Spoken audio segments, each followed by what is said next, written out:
রাসূলের আখলাক হচ্ছে হুব্বুন নাস। মানুষ আপনাকে ভালোবাসবে, সহপাঠী আপনাকে ভালোবাসবে, আপনি যেখানে কাজ করবেন লোকজন আপনাকে পছন্দ করবে, আপনার যারা রোগী হবে, পেশেন্ট হবে, তারাও আপনাকে পছন্দ করবে। এই পছন্দ কিন্তু সাধারণ বিষয় না। যখনই আপনি দেখবেন সব মানুষ আপনাকে ভালোবাসে, আপনি একটু নিজে নিজেই ফিল করবেন, বুঝে নেবেন আল্লাহ তাআলা যখন কাউকে ভালোবাসেন, আল্লাহ তাআলা জিবরিলকে ডেকে বলেন, ইন্নী উহিব্বু ফুলানান ফাহিব্বুহু। জিবরিল, আমি আমার অমুক গোলামটাকে ভালোবাসি, তুমিও তাকে ভালোবাসো। জিবরিল আলাইহিস সালাম আকাশের মধ্যে প্রচার করে দেন, এই মানুষটা বড় ভালো, ফেরেশতারা তোমরা ভালোবাসো।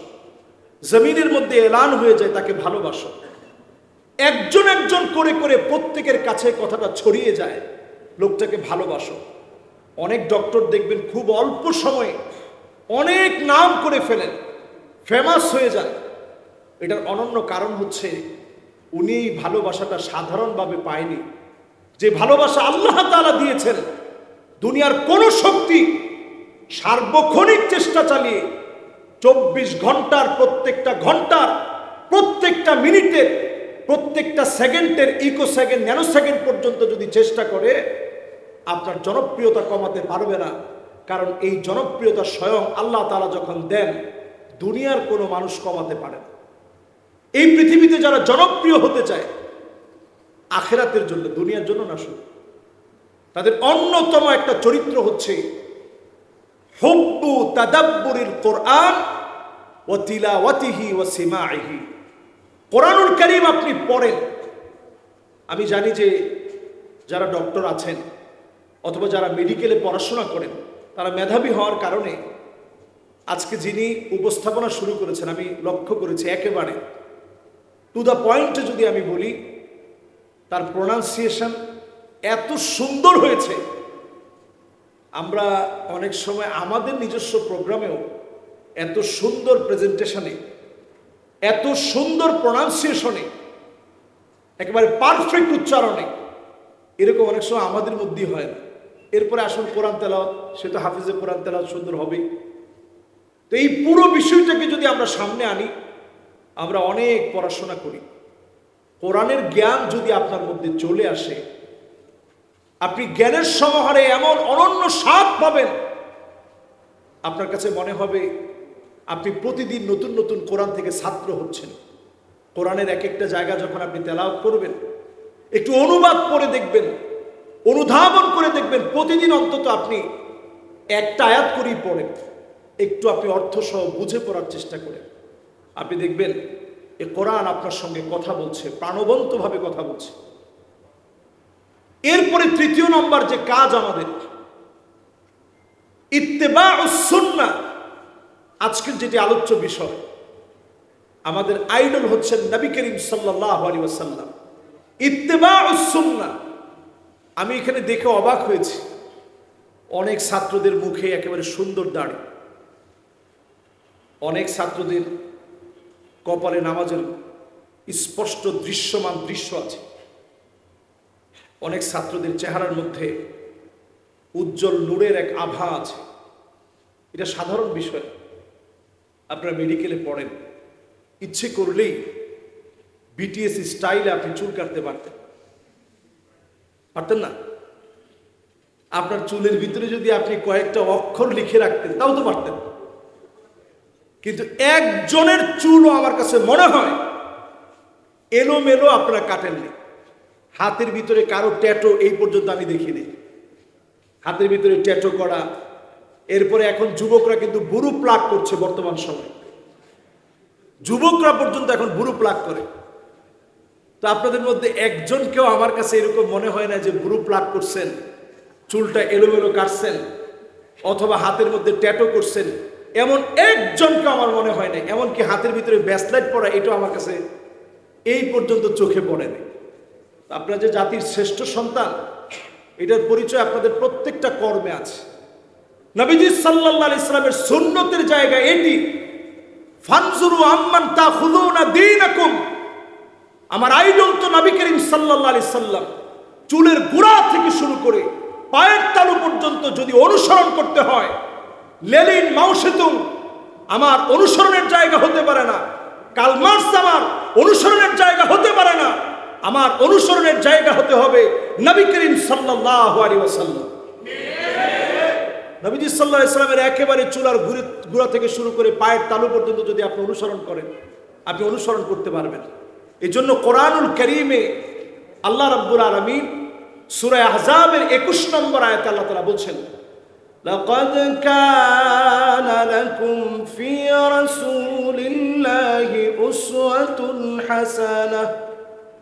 এখানে আল্লাহ উসওয়া শব্দ ব্যবহার করছেন। অবশ্যই নবীজির জীবনে রয়েছে তোমাদের জন্য একমাত্র উত্তম আদর্শ, অনুকরণীয় আদর্শ। এখানে উসওয়া কেন বললেন, কুদওয়া আল্লাহ তাআলা কেন বললেন না? দুটি কিন্তু একই রকম অর্থবোধক শব্দ। অনুকরণীয় আদর্শ উসওয়া বললেন, কুদওয়া কেন বললেন না?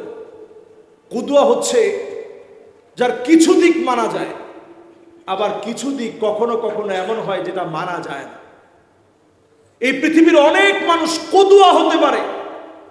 আপনার শিক্ষক আপনার কুদওয়া হতে পারে, অনুকরণীয় মানুষ হতে পারে, শিক্ষা জীবনের অনেক দিক সুন্দর হতে পারে। এমনও হতে পারে ওনার ঘরের মধ্যে ঝগড়া বিবাদ প্রতিদিনই লেগে থাকে। এইটা আবার আপনি মানতে পারবেন। জীবনের সব দিক কোনো মানুষের একরকম থাকে, এটা একমাত্র দৃষ্টান্ত হচ্ছে নবী করিম সাল্লাল্লাহু আলাইহি ওয়াসাল্লাম। এজন্য আল্লাহ পাক নবীজির ক্ষেত্রে কুদওয়া বলেন নাই, উসওয়া বলেছেন। উসওয়া এজন্যই বলেছেন, নবীজির জীবনের প্রত্যেকটা বিষয় অনুকরণ, অনুসরণ এবং মানা যায়। সুবহানাল্লাহ, আলহামদুলিল্লাহ। এজন্য যতজন আমরা এখানে বসছি, মানুষের কাছে প্রিয় মানুষ হতে হবে। আনতুম শুহাদাউল্লাহি ফিল আরদ, এই জমিনের মধ্যে আপনারা হচ্ছেন আল্লাহর সাক্ষী। আমরা এটাকে উল্টায় ফেলছি। কেমনে? কেউ যখন মারা যায় তখন আমরা জিজ্ঞাসা করি, ভাই লোকটা কেমন ছিল? তখন সামনে যারা থাকে তারা বলে, কবরে গিয়ে দেখ তুই কেমন ছিলি। কিন্তু এই জায়গায় আপনি এই যে জিজ্ঞাসা করলেন, এটা টোটালি একটা বিদআত।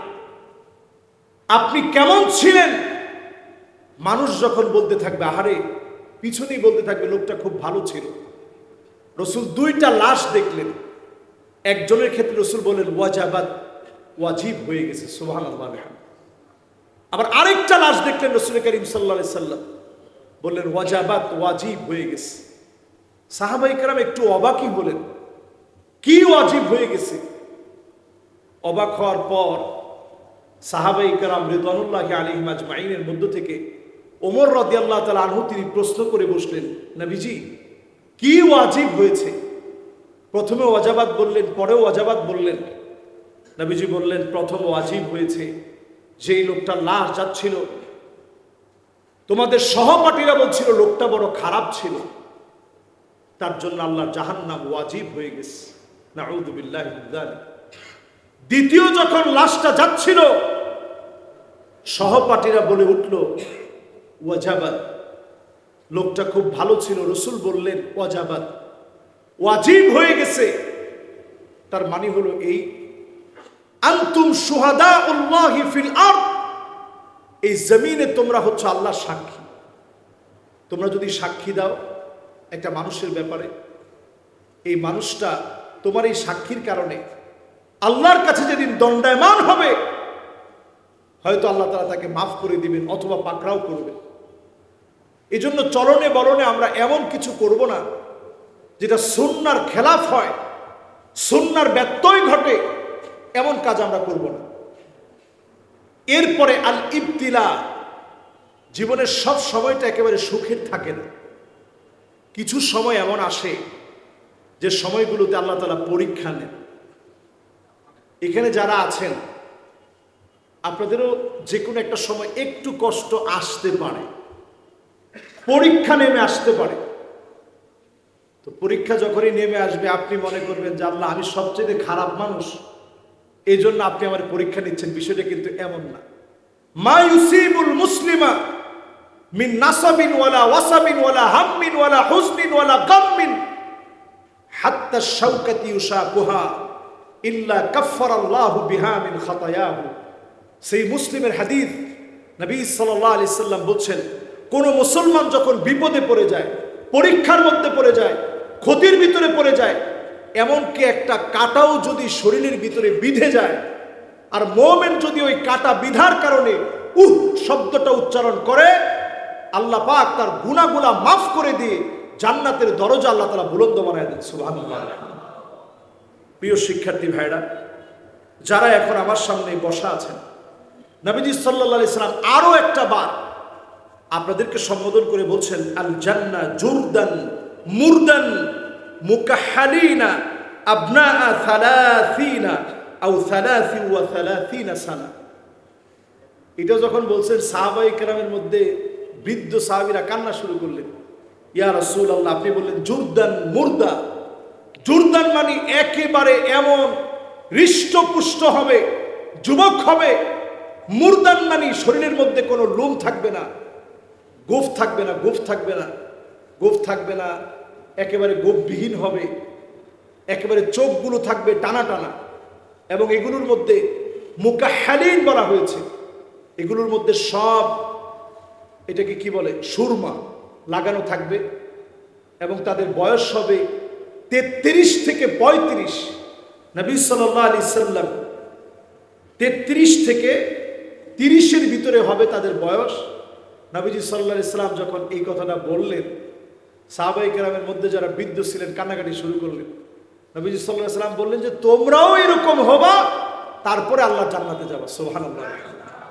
সব জায়গায় নবীজি সাল্লাল্লাহু আলাইহি সাল্লাম সবচেয়ে বেশি যুবকদেরকে সামনে রেখে নবীজি কথাটা বলতেন। এবং যখনই প্রশ্ন করতেন যুবক সাহাবীদের দিকে, নবীজি